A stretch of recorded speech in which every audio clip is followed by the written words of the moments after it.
አንዳንድ ጉደኛ ቀኖች የልብ ምኞታችንን ይዘው ከተፍ ይላሉ።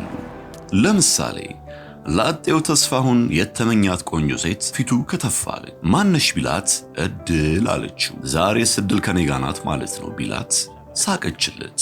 አቤት አፈዘዘችው።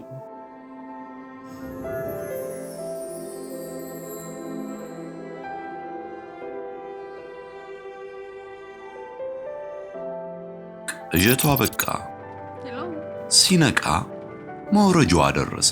የምኞቱን ስልክ እንለዋወጥ አለችው። ተስገብግቦ ስልኩን ቢያወጣ አወይዳ በባትሪው ተከዳ። እድል እያያት ሄደች። አይ ተስፈኛው ተስፋሁን እድሉ እንደ ቀልድ ተበላ። እርሶስ ከዚህ ምን ይማራሉ? እድሉ እንደ ዋዛ ባክኖ እንዳይቀር ለአያያዝ ምቹ የሆነውን ዘመናዊውን የሩጋስ ፓወር ባንክ ይዘው ይንቀሳቀሱ። ሩጋስ